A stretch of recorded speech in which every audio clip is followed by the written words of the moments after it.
इयत्ता 5वी मराठी पाठ 20वा माझं शाळेचं नक्की झालं या पाठाचा स्वाध्याय आज आपण पाहूया। पहिला प्रश्न आहे, एका वाक्यात उत्तरे लिहा। त्यामधला अ, लेखिका कोठे राहत होती? उत्तर, लेखिका कोल्हापूरच्या कळंबा मध्यवर्ती कारागृहाजवळ रस्त्याला लागून असलेल्या झोपडपट्टीत राहत होती। आ, झोपडपट्टीत नेहमी कुबट वास का यायचा? उत्तर, जमीन सतत ओलसर असल्यामुळे झोपडपट्टीत नेहमी कुबट वास यायचा। ई, लेखिकेचे आईबाबा कुठे जायची तयारी करत होते?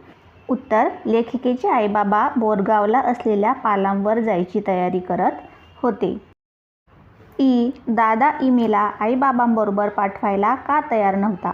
उत्तर, दादाला इमीला शाळेत घालायचे होते म्हणून तो तिला आईबाबांबरोबर पाठवायला तयार नव्हता। उ, वहिनीने लताक्काकडे पैसे का मागितले? उत्तर, इमीच्या शाळेत भरावयाचा 1.25 रुपया वहिनींकडे नव्हता, तिने लताक्काकडे पैसे मागितले। दुसरा प्रश्न, कोण कोणास म्हणाले ते लिहा। अ, किती दिस इथं बसून खायचं? उत्तर, असे आई अशोक दादाला म्हणाली। आ, चांगली शिकली तर कुठंतरी नोकरी करील, असे अशोकदादा बाबांना म्हणाला। ई, पोरांना जेवायला घालून शाळेत पाठव, असे अशोकदादा सुमाला म्हणाला।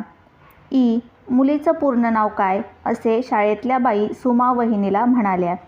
उ, तुमच्याजवळ 1.25 रुपया आहे का? असे सुमा वहिनी लताक्काला म्हणाली। प्रश्न तिसरा, खालील शब्दांमध्ये लपलेले शब्द शोधा। उदाहरणार्थ, झोपायला, झोपा, पाय, पाला, झोला।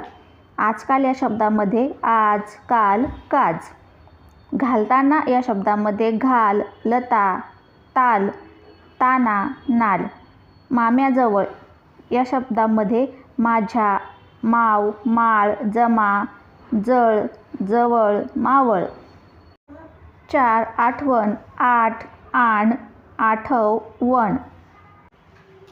प्रश्न चौथा, फुटकी तुटकी यासारखे पाठात आलेले जोडशब्द लिहा। उत्तर, बारीक सारीक, डोसकं बिस्कं, आजकाल, मायलेकरं। पाचवा प्रश्न, धाडकन यासारखे आणखी शब्द लिहा। उत्तर, काडकन, खाडकन, ताडकन, थाडकन, फाडकन।